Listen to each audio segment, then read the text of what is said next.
Hey, castaways. So,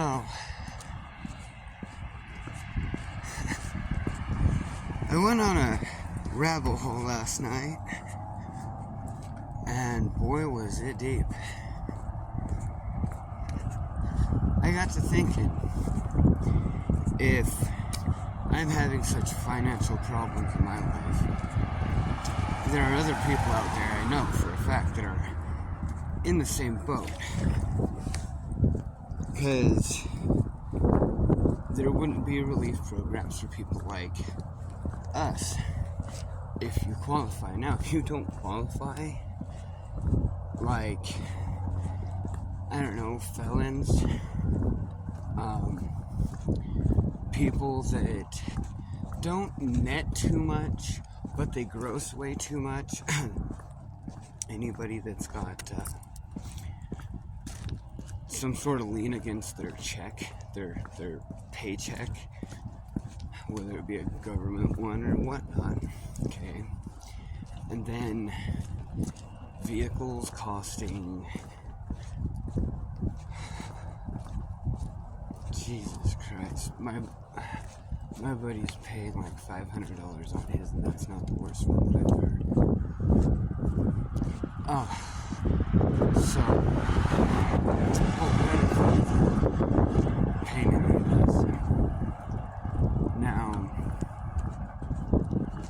luckily, even in my hard times, I've been able to find a way to kind of, sort of get a few things together and eke by a little bit here and there, and slowly make my credit score go up just to watch it drop back down. And you know what? That just shows, when I have credit, it's bad. So, anyway, I'm paying now in my older years for things that I did that were stupid. And yes, my dad was right. Don't do stupid shit. It'll come around and bite you in the ass. Okay, I get it. Not a problem. I'm paying for it financially. But these are things like going to the hospital and not being able to pay my hospital bills. These are things like wanting to learn a new trade, going to school, getting grants, and not being able to pay anything back. These are things like trying to build who I really want to become, and now I owe a lot because I also did stupid things with my money, and I overspent when I was younger. Okay. Financially immature, check. You're 18, you're an adult now, that's supposed to mean something. It only means something if you'd learned something along the way.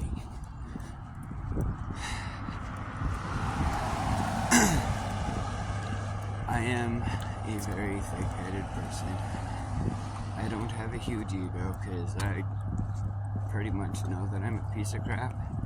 But I'm doing what I can to better myself and fix that by, paying homage back to,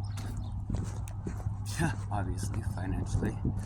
But I know that I'm not the only one in this situation. Now,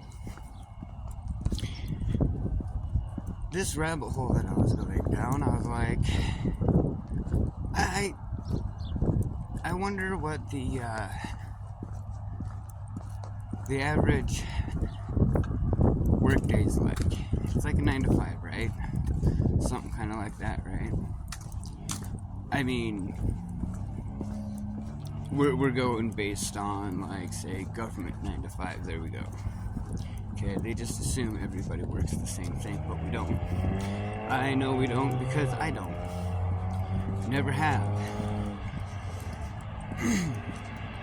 So their ideal 9 to 5 gets you 8 hours on that board, but you also have to take off 30 minutes to an hour for lunch. And this is the cool thing.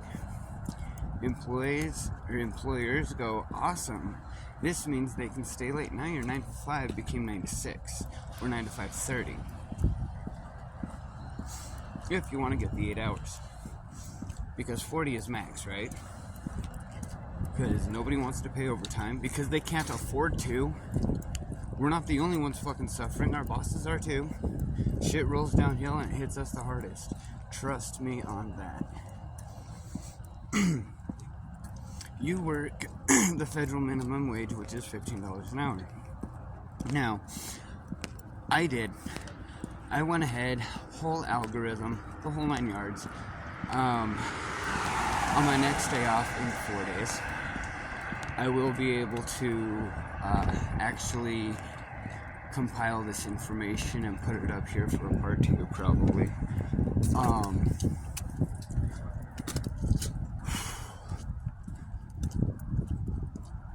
We're not the only ones in debt. The whole fucking nation is in debt. I don't know if you know this. It's like somewhere around 33 trillion. But did you also know that the government makes over 300 billion off of us annually? Not to mention, that's just the working class, sorry. That's the taxed working class. That's the 30% of us that are actually doing our job and getting raped for it. So, the problem is finances, but it's not finances at the same time. Okay, government needs more money. You either raise the taxes or you raise the cost of living. We can't fucking live. So now you're killing the people that are trying to survive. Oh, but you have all these government programs. If you qualify, meaning if you do not gross X amount of money, you qualify. And that's a household. That is understandable. Don't get me wrong. I mean, it's kind of understandable. But the cost of food keeps going up. The cost of fuel keeps going up. This is another reason why I have 2 vehicles and neither of them are working right now. I can't afford to buy a battery for my car. I can't afford the $1,500 it takes to get my truck going. And I'd have 2 vehicles. Insurance on that, that's another $150 a month. Which is taxed. And you pay a registration tax to the state to make sure that your licensed vehicle is still roadworthy. That's fine and dandy if you don't have emissions and inspections and all those other bullshit fuck yous. Excuse my language, but I think some of y'all really need to wake the fuck up too.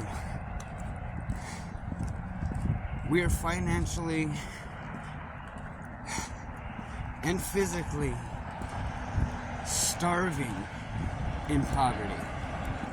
No matter if we work 15 hours or $15 an hour, 40 hours a week, you got a lot of us, and I did the math, out of the majority, 35 to 40% of us pay child support, which is anywhere between 15 and 25% of our paycheck per child.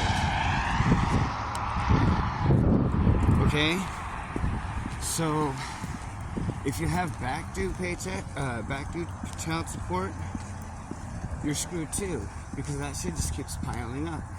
You can try to pay it off, they can garnish your checks, and you are paying it off, but you'll never actually end up paying it off. The way their algorithm works is bullshit. Rants and raves today. So, maybe I'll just stop this and hold on for part 2, I guess. Much love, castaways. Be safe out there. Try to use lube when getting fucked by the government.